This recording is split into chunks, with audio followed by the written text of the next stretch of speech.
¿Por qué no te tomas este tiempo, iglesia? Hermano, tú que puedes estar incluso escuchando a distancia y agradeces ese amor, aleluya. Amor perfecto, amor obstinado, amor incontrolable, aleluya. Amor que no podemos explicar, aleluya. Así es el amor de Dios, así es el amor de Dios. Recibe el abrazo perdonador del amor de Dios. Recibe las caricias del amor de Dios en esta mañana. Porque por sus misericordias, como dice la Escritura, no hemos sido consumidos. Aleluya. Qué bueno ver a gente que hace tiempo no veíamos y que extrañamos muchísimo. Qué bueno que están en la casa del Señor hoy. Qué bueno que cada semana se siguen uniendo, hermanos, para juntos adorar y bendecir el nombre del Señor. Aunque sea así a distancia, porque no te viras y saludas a tu hermano y le bendices y le dices qué bueno que estás aquí, qué bueno que has escogido la mejor parte, la cual no te será quitada. Aleluya. Se pueden sentar, mis hermanos, los que están a distancia sean bendecidos y les decimos que aquí es mejor que allá. Amén. Hay algo muy rico que se siente cuando venimos juntos a adorar el nombre del Señor. ¿Cuántos están listos para la palabra en esta mañana? Aleluya. Dígale, Dios, necesito escuchar tu voz. Muévete al libro de Éxodo, capítulo 2. La semana pasada nosotros comenzamos a trabajar este tema, ¿a quién temes? Mencionando que el temor es un tema de moda en este tiempo, lamentablemente. ¿A quién temes? Éxodo capítulo 2, versos del 1 al 10. Cuando lo encuentras dices un amén bien fuerte. Hoy vamos a estar hablando de esta serie ¿A quién temes? Hoy vamos a estar hablando acerca de una fe más grande que el temor. Una fe más grande que el temor. Éxodo capítulo 2, leemos los primeros 10 versos. Un varón de la familia de Leví fue y tomó por mujer a una hija de Leví, la que concibió y dio a luz un hijo, y viéndole que era hermoso, le tuvo escondido 3 meses. Pero no pudiendo ocultarle más tiempo, tomó una arquilla de juncos y la calafateó con asfalto y brea y colocó en ella al niño y lo puso en un carrizal a la orilla del río. Y una hermana suya se puso a lo lejos para ver lo que acontecería. Y la hija de Faraón descendió a lavarse al río, y paseándose sus doncellas por la ribera del río, vio ella la arquilla en el carrizal y envió una criada suya a que la tomase. Verso 6. Y cuando la abrió, vio al niño. Y aquí que el niño lloraba, y teniendo compasión de él, dijo: de los niños de los hebreos es este. Entonces su hermana dijo a la hija de Faraón: iré a llamarte una nodriza de las hebreas para que te críe este niño. Y la hija de Faraón respondió: ve. Entonces fue y la doncella llamó a la madre del niño, a la cual dijo la hija de Faraón: lleva a este niño y críamelo, y yo te lo pagaré. Y la mujer tomó al niño y lo crió. Y cuando el niño creció, ella lo trajo a la hija de Faraón, la cual lo prohijó y le puso por nombre Moisés, diciendo: porque de las aguas lo saqué. Es maravilloso poder sentir tu abrazo, tu amor en esta mañana, Señor. Es hermoso habitar los hermanos juntos en armonía, reconociendo que allí envías tu bendición y vida eterna. Es bueno saber que has preparado mesa para nosotros hoy, que hay buen alimento, hay buen pan en ella, el que es capaz de sustentarnos, alimentarnos, nutrirnos, fortalecernos. Oro para que donde quiera se escuche esta voz, tus palabras provoquen liberación y sanidad. Oro para que todo aquel que pueda escuchar este mensaje ciertamente sea fortalecido en su fe, afirmado en sus convicciones. Oro, Señor, para que hables a lo profundo de nuestros corazones y entresaques lo precioso de lo vil. rompe dureza de corazón, quiebra yugos, desgarra velos, vendas, saca libertad a tu pueblo. En el poderoso nombre de Jesucristo, confieso en esta hora delante de ti, Padre, mi incapacidad, mi insuficiencia, mi urgente necesidad de ti. Y te pido que seas tú mismo hablándonos con potencia. En Cristo Jesús. Puedes decirlo, háblame, Señor. La Biblia nos habla de una mujer, de esta mujer, acerca de la que no se predica mucho. Una mujer que vive en un tiempo de extrema inseguridad. Y no solamente de extrema inseguridad, sino que esta es una mujer que vive en desventaja porque ella era una esclava judía en Egipto. La Biblia no da muchos detalles sobre ella, pero suficientes como para considerarla una heroína de la fe, para considerarla un modelo a imitar. Me refiero a Jocabed, la madre de Moisés. ¿Cuántos han escuchado hablar de Moisés? Probablemente todos los que están acá. ¿Cuántos han escuchado una predicación acerca de la madre de Moisés? Pues probablemente no muchos.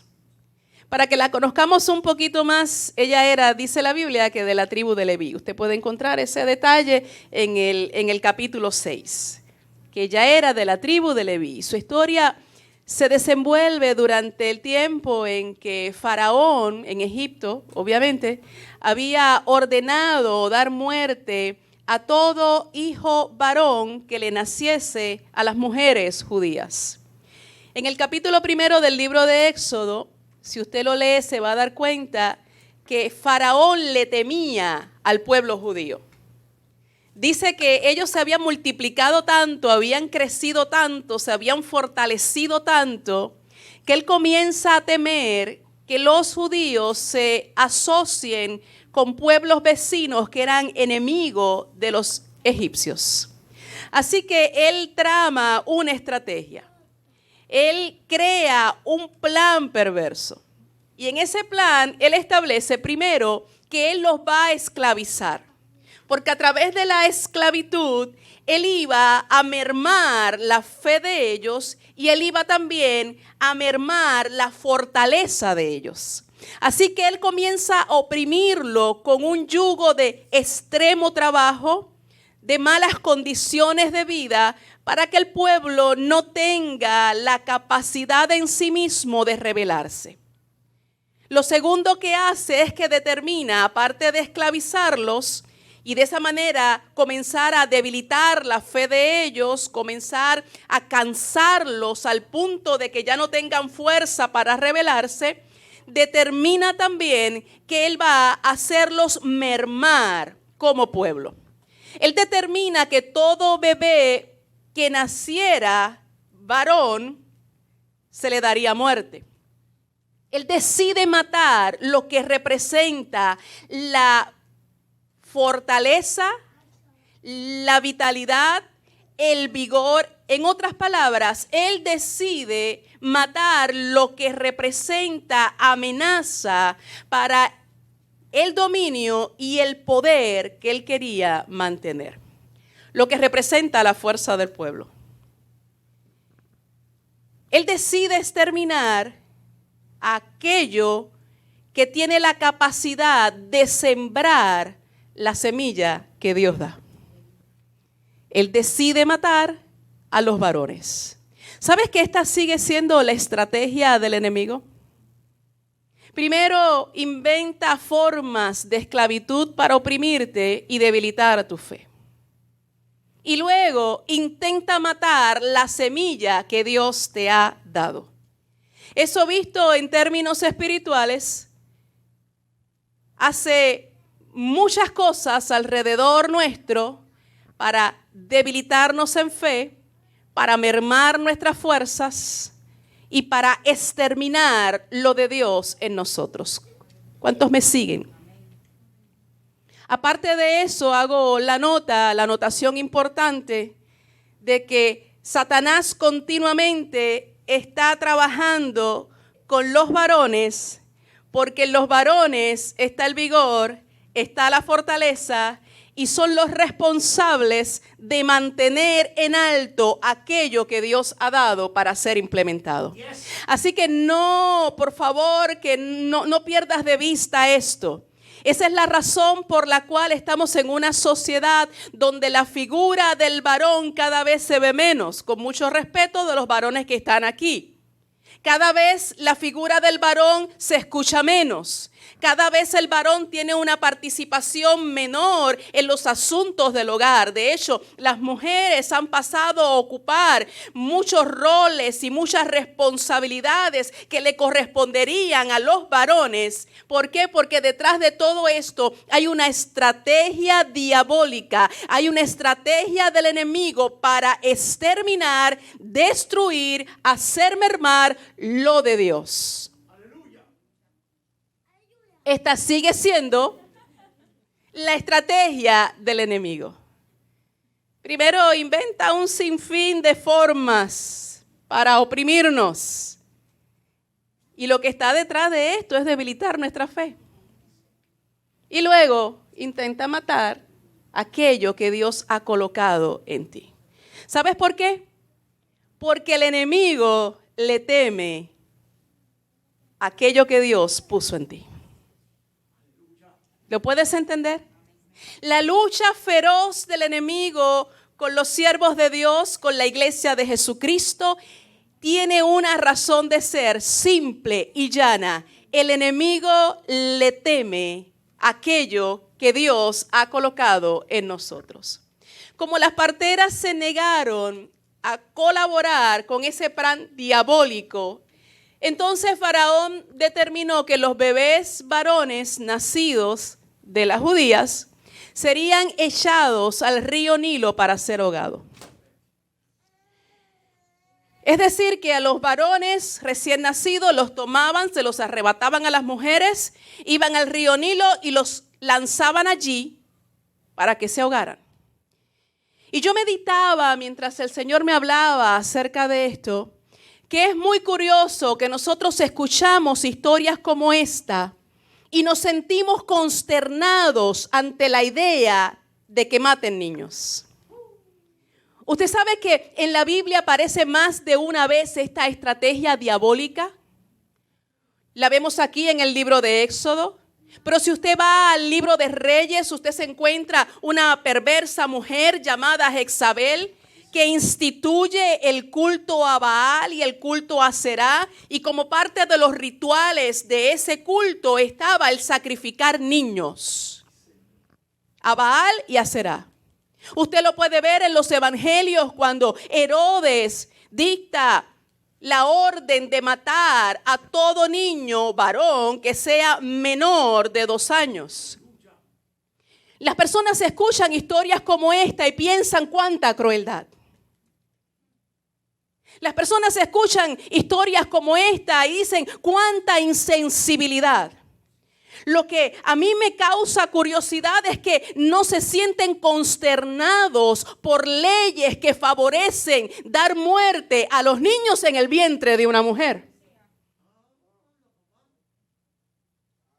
Que terminan favoreciendo leyes y gobiernos con la agenda diabólica de matar la semilla de vida que Dios ha dado. Usted sabe que en las últimas cifras proporcionadas por la Organización Mundial de la Salud se estima que se realizan anualmente entre 40 y 50 millones de abortos en todo el mundo. Lo que equivale a unos 125,000 abortos por día. Las estadísticas dicen que en los primeros 3 días del año 2020 se realizaron 9,000 abortos. Y estamos hablando de abortos que han podido ser contabilizados porque las mujeres fueron a un centro de aborción. En esta cifra no están contempladas otros abortos clandestinos que se realizan. Cuestiones que a veces las mujeres se toman para provocarse ellas mismas abortos. Así que el número es mucho más impresionante. ¿Usted puede entender esto? Solo en los primeros 3 días de este año 2020, 9,000 abortos. Las estadísticas dicen que el aborto fue la principal causa de muerte en todo el mundo en el 2019. ¿Lo escuchó? El aborto, la principal causa de muerte, con más de 42 millones de procedimientos para terminar con la vida. Utilizando estos datos, el sitio Life New informó un estimado de 42.3 millones de muertes atribuidas al aborto. Y cuando usted va a los números y a las estadísticas, usted encuentra que en el 2019 murieron 8.2 millones de personas por el cáncer. ¿Usted escuchó bien? 8.2 millones de personas murieron por el cáncer. Usted encuentra que 5 millones de personas murieron por enfermedades provocadas por fumar. Las estadísticas dicen que murieron 13 millones por otro tipo de enfermedades. Que murieron 1.7 millones de personas por SIDA. Y cuando usted combina todas estas muertes, da un total de 27.9 millones de personas. 27.9 millones de personas contra 42 millones, 43 millones de abortos realizados. Como una nota al case, interesante, que por coronavirus han muerto 11.104 en todo el mundo. Por favor, tómalo como un norte. ¿Por qué? Porque se está abusando mucho de este tema. Yo no estoy diciendo que el coronavirus no mata gente, yo no estoy diciendo eso. Yo no estoy diciendo que el coronavirus no es un tema relevante e importante en este tiempo. Yo no estoy diciendo que no tenemos que cuidarnos. Lo que estoy poniendo esto es en perspectiva. Mueren más personas de cáncer que de coronavirus. Mueren más personas por otros tipos de enfermedades que por coronavirus. Cuando usted va a las estadísticas, la realidad es que ha muerto más por influenza tipo A y tipo B que por coronavirus. ¿Puedes entender lo que te estoy diciendo? Tenemos que entender esto, Iglesia de Jesucristo. Mire, cada uno de esos millones de abortos representa un ser humano cuya vida fue destruida y violentamente arrebatado del lugar más seguro que debería haber sobre la faz de la tierra, el vientre de la madre. Cada bebé no nacido ya tenía su propio ADN, único, que lo hacía diferente al de la madre. Y ese ADN indicaba si el bebé iba a ser un niño o una niña. Determinaba el color de ojos que iba a tener, el color de cabello, el tipo de cabello, el color de piel. Incluso la altura que iba a tener. Y eso estaba ahí, toda esa información estaba ahí. Determinaba incluso las enfermedades, predisposición a ciertas enfermedades que ya tenía ese individuo. En la mayoría de los abortos realizados, el corazón de ese bebé ya estaba latiendo. Hoy en día se intentan aprobar leyes en donde hasta el 9º mes la mujer puede realizarse un aborto. Muchos se han dejado seducir por el razonamiento humano que defiende el derecho de la mujer a decidir sobre su cuerpo. Y usted lo ve en los debates, cómo se aboga, la mujer tiene derecho a decidir sobre su cuerpo. Y yo me pregunto, ¿dónde está el derecho a la vida de ese ser que los defensores del aborto insisten en decir que no es un ser humano, sino que son simples células, no una persona? ¿Sabes que la vida que Dios otorga se da por etapas? ¿Cuántos saben eso?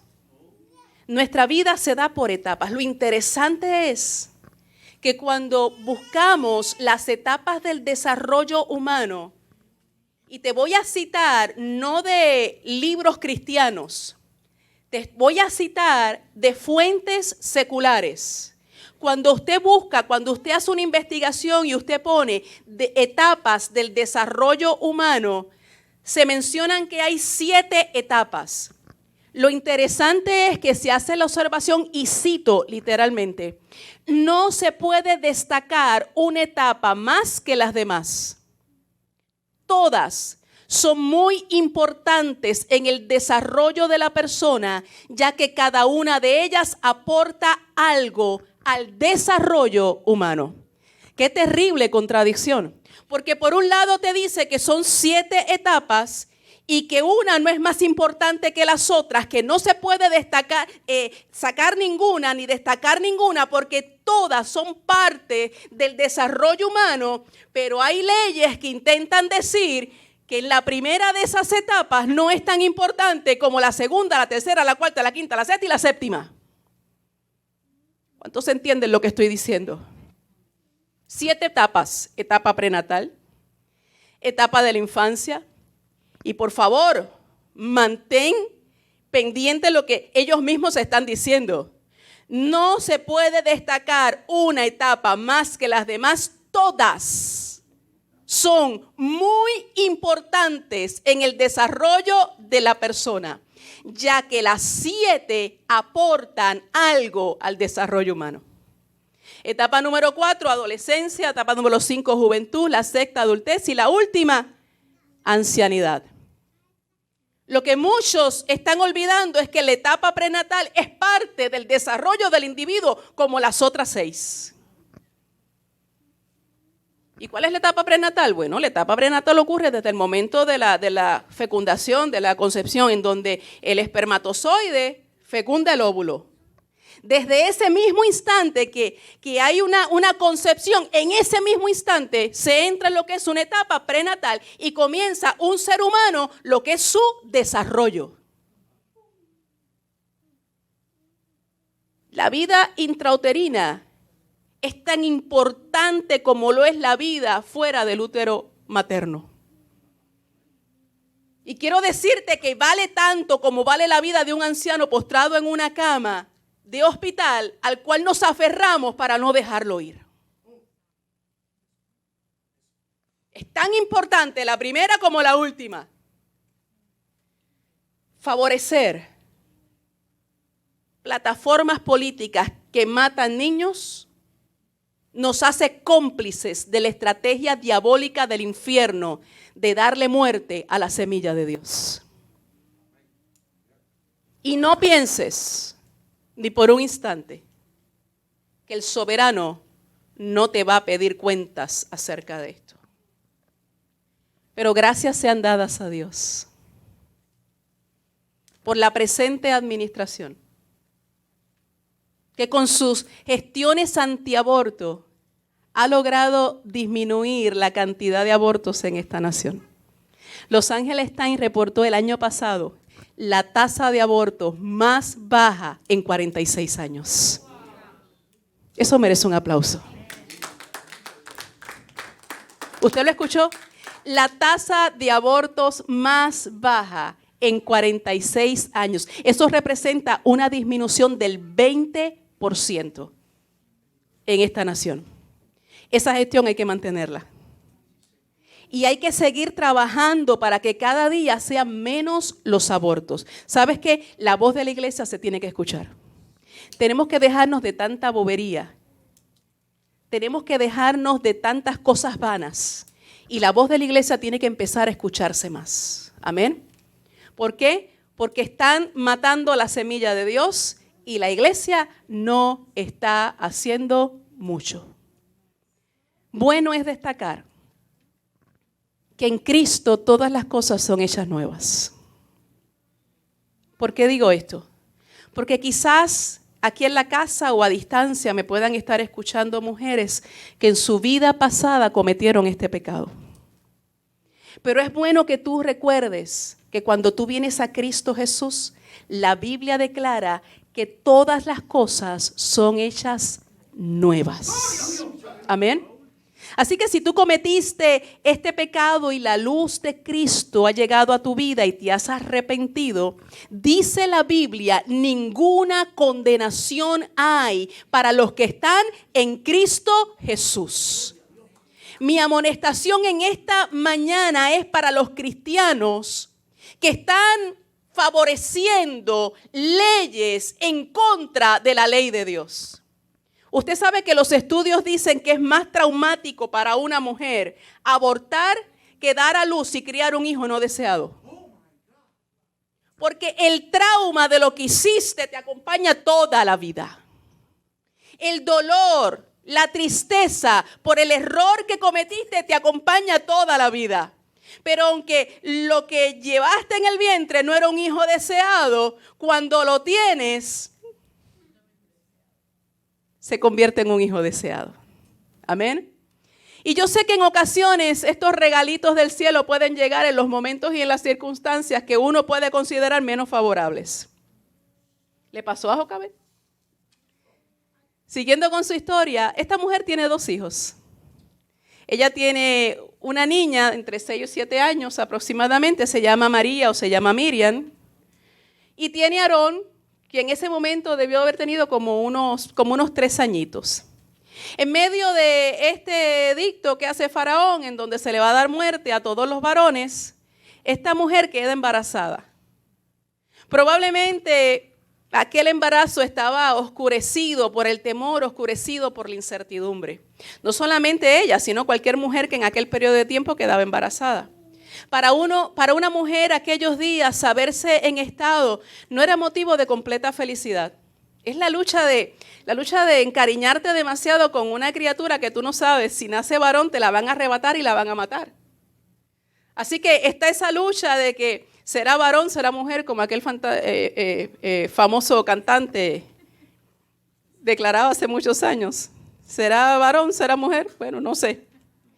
Pero esa tristeza, esa preocupación y ese clamor, me imagino yo, delante de la presencia del Señor, que sea hembra, por favor. Porque si es varón, sus días están contados. No es difícil imaginar que ella deseara con todas sus fuerzas que fuera una niña. Imagino la lucha interna en el corazón de Jocabed durante todos esos meses de embarazo, cuando al final da a luz. Y me imagino que desesperada, ella pregunta, ¿qué es? ¿Qué es? Y le dicen, es varón. Me imagino a esta mujer diciendo las mismas palabras que tiempo después había dicho Job, lo que temía me ha sobrevenido. Pero el dolor maternal transforma a Jocabed en una heroína. Ella vence su temor con amor. Si nosotros vamos a 1 de Juan, capítulo 4, verso 18, de eso precisamente habla el apóstol Juan cuando dice, el verdadero amor echa fuera el temor. El que teme, dice el apóstol, no ha sido perfeccionado en amor. Entonces, el verdadero amor siempre es más fuerte que el temor. ¿Lo escuchó? Lo dice, el verdadero amor echa fuera el temor. Entonces, el verdadero amor siempre va a terminar desplazando el temor. Dice el verso 2, volviendo a Éxodo capítulo 2, que cuando ella lo vio hermoso, surgió en ella ese valor que hace que se venza al temor. Pero uno lee esto y lo vio hermoso y ¿qué madre no considera hermosos a sus hijos? Puede ser un gremlincito, parlante, pero una mujer lo ve y sus hijos siempre son los más lindos. ¿Usted no se ha fijado en eso? Son los más lindos, son los más talentosos, son los más graciosos, son los más simpáticos. Así que de pronto uno lee esto y lo vio hermoso. Bueno, ¿qué madre no ve hermoso a su hijo? Pero para que entendamos que no es ceguera de madre, en Hechos capítulo 7, verso 20, se utiliza una palabra que describe la hermosura del niño como algo especial, algo no común. Había una elegancia, había clase, había una hermosura en las facciones de ese niño. De hecho, Hechos 7:20, en algunas versiones añade una palabra que nos da más luz. Dice, hermoso a los ojos de Dios. O sea que no es solamente que ella como madre lo encuentra lindo. Es que este niño era hermoso a los ojos de Dios. Y Jocabed, cuando lo miró, pudo captar esa hermosura. Vio algo celestial. Vio como que algo resplandecía en las facciones de este niño. ¿Sabes que en aquellos tiempos se relacionaba la belleza con el favor de Dios? Las personas que eran bien agraciadas físicamente, se pensaba que esas personas estaban favorecidos por Dios. Así que Jocabed ve a ese niño tan hermoso e inmediatamente interpreta que ese niño cuenta con el favor de Dios. Fue como una especie de intuición sobre el propósito divino sobre ese niño. Y en ese instante la fe se mezcló con el amor. Y armada de las dos, ella decide que hay que salvar a ese niño a toda costa. Y yo pensaba que es impresionante cómo la fe viva puede fortalecerse ante el menor indicio del favor de Dios. Quizás a ti te ha pasado que estás en medio de tiempos bien difíciles y tú ves una breve, una pequeña, una fugaz señal de que hay esperanza y como que tu fe se fortalece y vuelve la esperanza y vamos para adelante y vamos a echar. Y cuando uno se pone a analizar, fue una cosita, a veces un destellito. ¿Por qué? Porque ese destellito es suficiente. ¿Para qué? Para afirmar, fortalecer y avivar la verdadera fe. Amén. En otras palabras, la verdadera fe no necesita grandes manifestaciones para que se manifieste. Amén. Basta con que haya el destello de que allí está Dios, de que Dios sigue teniendo propósitos, de que Dios no ha quitado su mano, de que el favor de Dios está, para que nuestra fe se vuelva a avivar, aleluya. Yo no sé cómo ella consiguió esconder a este niño por 3 meses. Usted sabe cómo lloran los recién nacidos, ¿verdad? Sobre todo cuando tienen hambre. Así que cómo esta mujer logra ocultar, ahogar el llanto de este bebé durante 3 meses, yo no tengo ni idea de cómo lo logró. El hecho es que lo logró. Y yo me imagino la tensión en esta casa, que no llore. Yo me imagino que le daba comida antes de que tuviera hambre.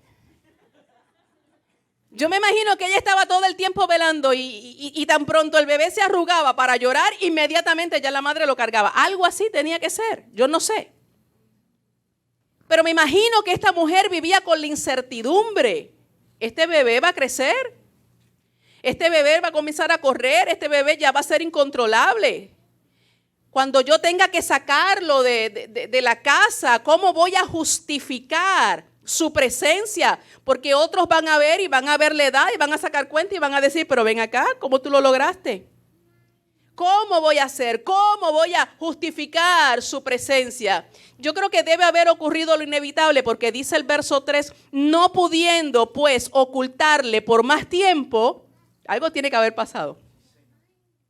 Tomó una arquilla de juncos y la calafateó con asfalto y brea y colocó en ella al niño y lo puso en una cesta a la orilla del río.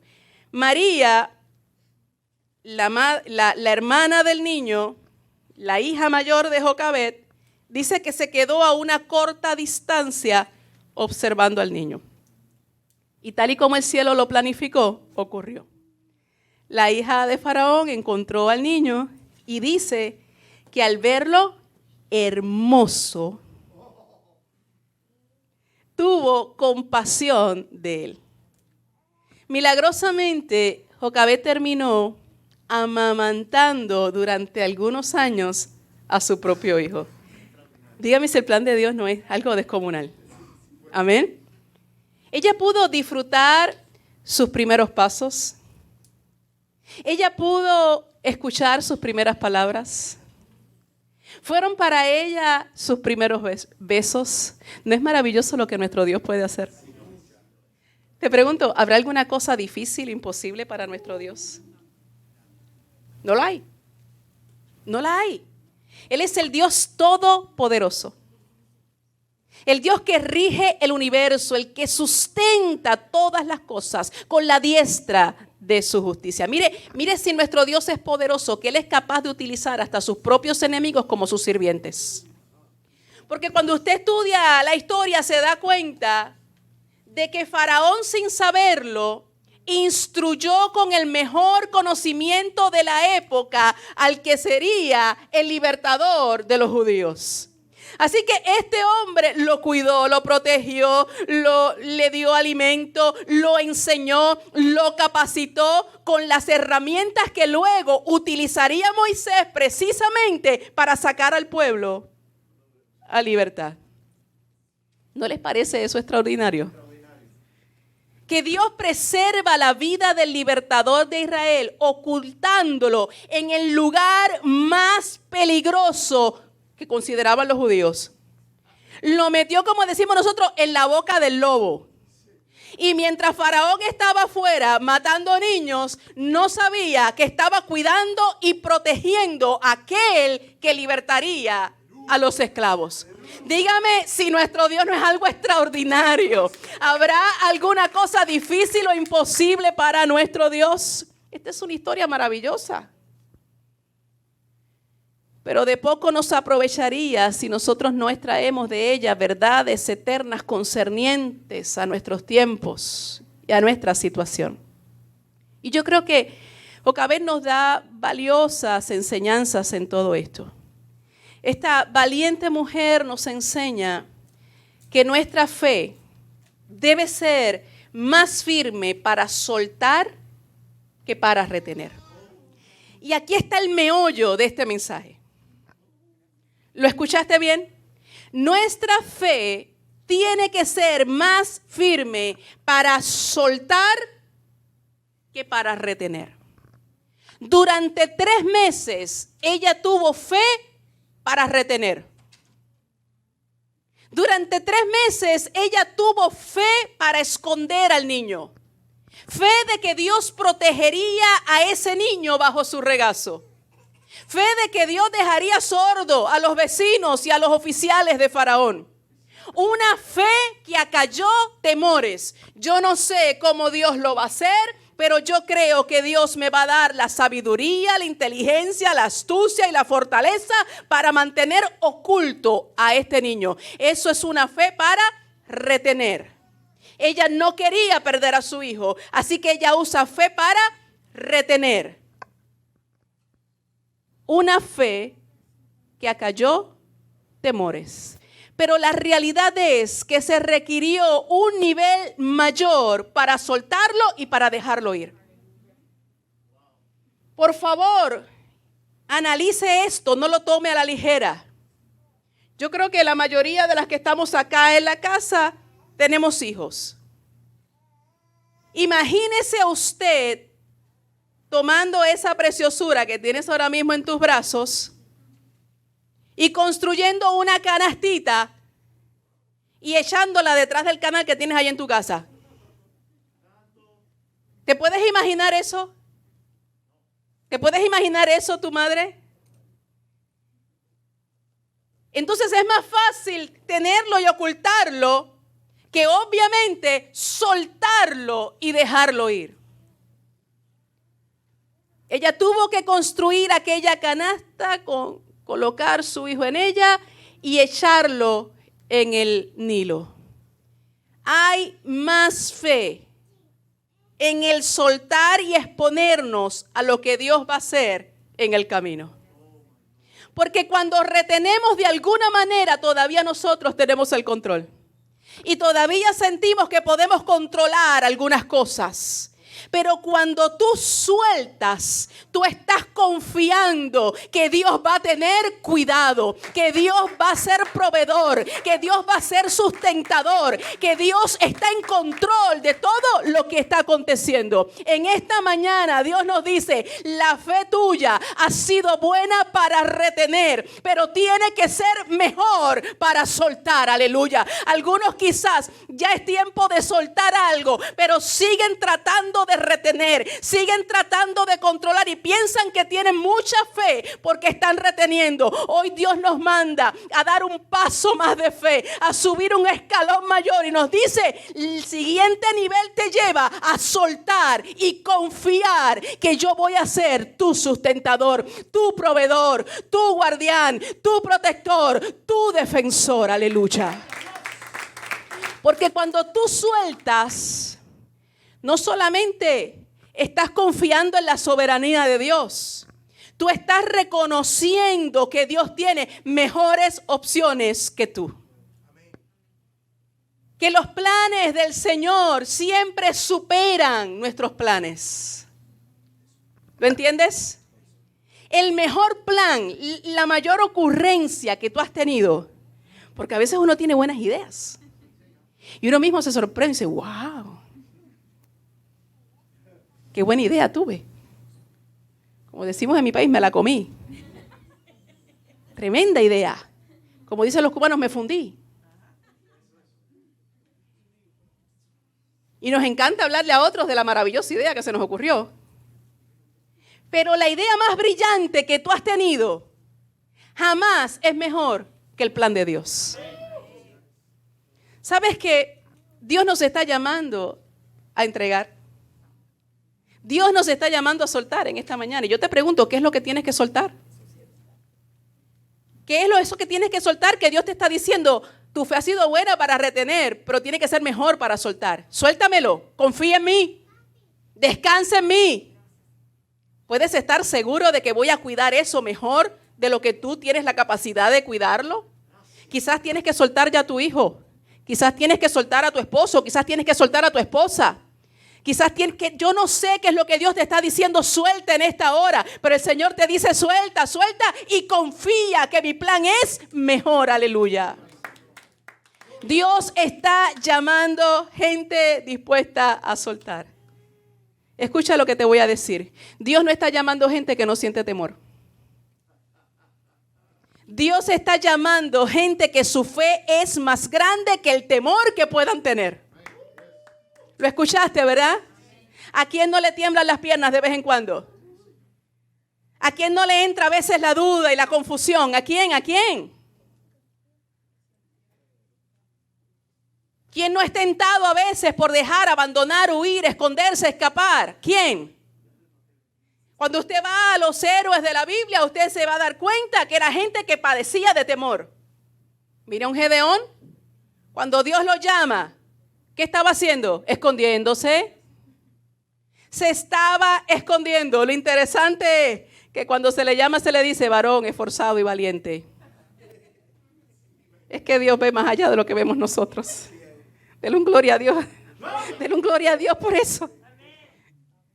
Porque a veces tú te miras y ves miseria, ves pobreza, ves debilidad, ves defectos, ves fallas.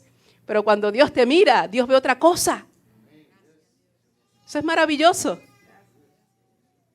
Entonces vuelvo a repetírtelo. Dios no está llamando gente que no siente temor. Dios está llamando gente que su fe es más grande que el temor. Primera de Juan capítulo 5 verso 4 dice, lo que vence al mundo es nuestra fe. En otras palabras, la capacidad de estar por encima de los temores que nosotros podamos tener. El verdadero amor echa fuera el temor. Así que si tú amas a Dios por sobre todas las cosas, el amor a Dios te va a llevar a caminar en fe. El amor a Dios te va a llevar a no ser esclavizado por el temor. ¿Cuántos entienden? Me pregunto cuántos amarán a Dios sobre todas las cosas. Cuando usted va a la historia se da cuenta que el Nilo era utilizado para destruir los hijos de Israel. Pero Jocabed utiliza el mismo instrumento para salvar a su hijo, a Moisés. Interesante. Esta mujer está confiando que el instrumento que era de maldición, Dios lo cambiaría para bendición. Desde el nacimiento de aquel bebé, sabes que esta mujer, Jocabed, asumió grandes retos. Primero ocultó al niño. Ella no podía cambiar la ley de Faraón, pero no se cruzó de brazos. Ella hizo lo que podía hacer, y lo que podía hacer era ocultar al niño en primera instancia. Y segundo, cuando llegó el momento, colocarlo en una canasta de junco y entregárselo al Señor, tú cuidarás de él. Si lo que yo vi, la hermosura que yo vi en el rostro de este niño, el favor y la gracia que me pareció haber visto, es real, tú lo vas a cuidar, tú lo vas a proteger. Yo no sé cómo lo vas a hacer, pero yo una cosa sé, tú lo vas a hacer. Aunque ella era una mujer llena de limitaciones, una mujer en desventaja, esta mujer fue capaz de cumplir el propósito que Dios le había encomendado a pesar del tiempo en el que ella estaba viviendo. Te pregunto, ¿te sientes a veces rodeado de tanta maldad y quizás frustrado por lo poco que puedes hacer? Uno puede ver las cosas que están aconteciendo, las cosas que están sucediendo, y de pronto pudiéramos ser embargados por esa sensación de que no hay nada que hacer. ¿Te ha pasado? En donde tú dices, yo no tengo los recursos, yo no tengo la fuerza, yo no tengo la influencia, yo no tengo las capacidades, yo no tengo la sabiduría, yo no tengo la inteligencia, yo no tengo la elocuencia, yo no tengo... Usted puede seguir mencionando lo que no tiene. Y de pronto uno puede decir, ¿quién soy yo? ¿Quién soy yo para cambiar esto que ha sido establecido? Pero Jocabed nos enseña que cuando enfrentamos al mal, siempre hay maneras de actuar. Jocabed nos enseña a confiar en que Dios puede utilizar nuestro esfuerzo, por muy pequeño que éste parezca ser, en lo que es la lucha contra el mal. Jocabed me enseña a mí que no importa lo que esté imperando a mi alrededor, el sistema que esté gobernando, siempre se puede hacer algo. ¿Sabes, iglesia, que hay nuevas batallas que librar? Y como nos enseñó Esther la semana pasada, para una hora como esta nos ha llamado el Señor. ¿Cuántos lo creen? Quizás a ti te hubiese gustado nacer en otra época. ¿A cuánto le ha cruzado eso por la cabeza alguna vez?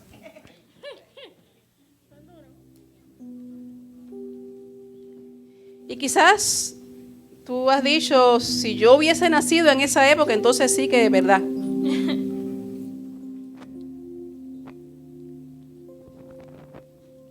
Naciste en la época que el soberano determinó que tenías que nacer para cumplir un propósito en esta época, en esta generación. Lo puedes decir, para una hora como esta he sido llamado. Y como nos enseña Jocabed hoy, contra el mal siempre hay algo que se puede hacer. Quizás tú no tengas un gran poder de convocatoria. Quizás tú no cuentes con una gran elocuencia. Quizás tu inteligencia es una inteligencia promedio. Y tú te comparas con otros y tú dices, esa capacidad no está en mí. Siempre hay algo que se puede hacer. Ya sea orando, ya sea hablando de tú a tú, ya sea dándole un like a este mensaje y compartiéndolo con otros y diciéndole a otros, necesitas escuchar esto. El problema es que cuando vamos a la realidad no hacemos ni lo mínimo. ¿Cuántos le dan like a estos mensajes? ¿Cuántos comparten estos mensajes con otra gente y le dan seguimiento? Son los menos. Son los menos. O sea que no estamos haciendo ni tan siquiera lo mínimo. La mayoría no está haciendo ni tan siquiera lo mínimo. ¿Cuántos de tus amigos, compañeros de trabajo saben que tú eres cristiano? ¿A cuántos les orientas? ¿A cuántos les instruyes? ¿A cuántos les educas? ¿A cuántos les motivas? ¿A cuántos estás impactando con tu testimonio? Escúchalo, siempre hay algo que podemos hacer. ¿Por cuántos de ellos estás orando? ¿A cuántos de ellos invitas? No nos da pena invitarlos a fiestas, no nos da pena invitarlos a la playa, no nos da pena invitarlos al parque. Nos da pena invitarlos al templo. Siempre hay algo que podemos hacer. Y creo que no estamos haciendo ni lo básico. Esa es la realidad. Y Joacabed nos enseña, siendo una esclava judía, en un tiempo terrible, que cuando te pones en las manos del Señor, puedes ser utilizado. Ponte de pie en esta hora. Para cuántos aquí y de aquellos que están en sus hogares, Dios es lo primero. Si no lo ha estado haciendo el Señor, bueno, empieza por eso, empieza por arrepentirte y pedirle perdón a Dios. Por acercarte al Señor, por reconciliarte nuevamente con Él.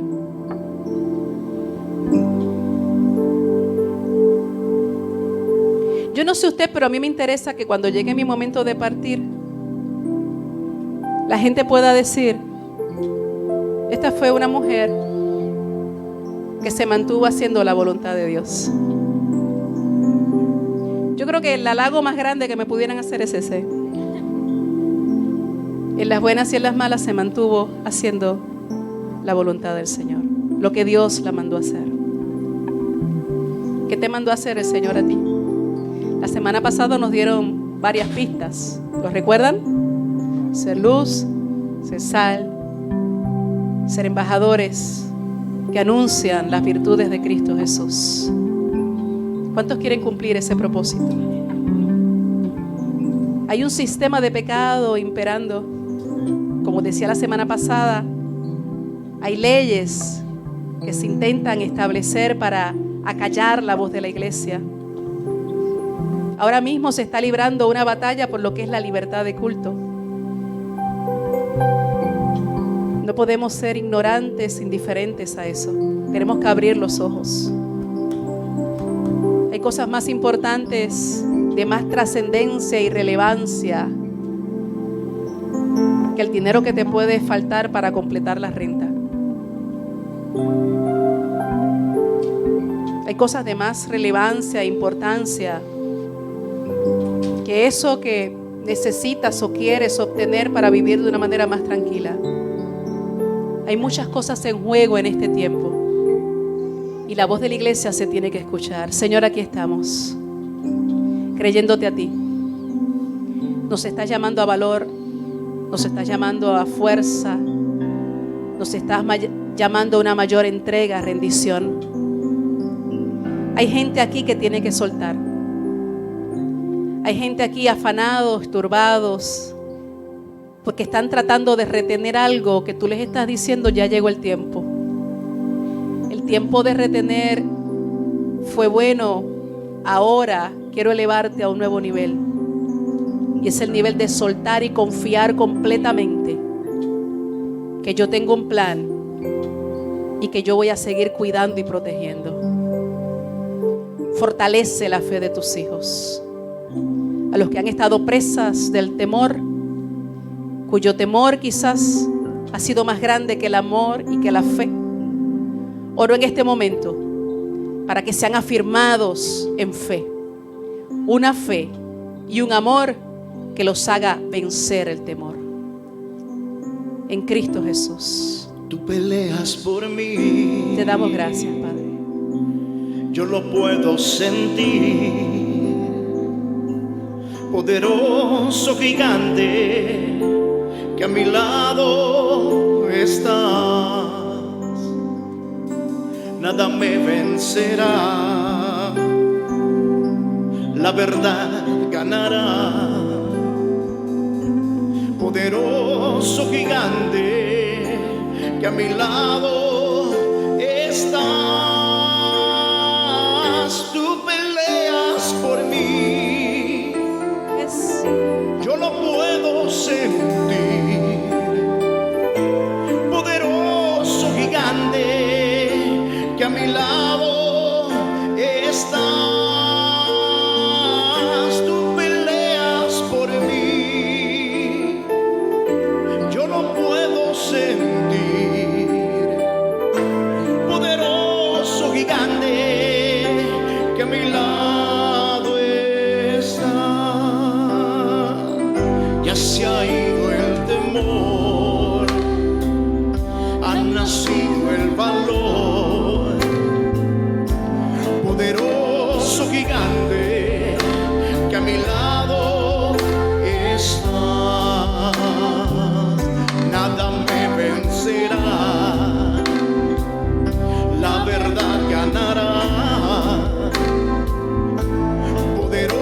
poderoso gigante que a mi lado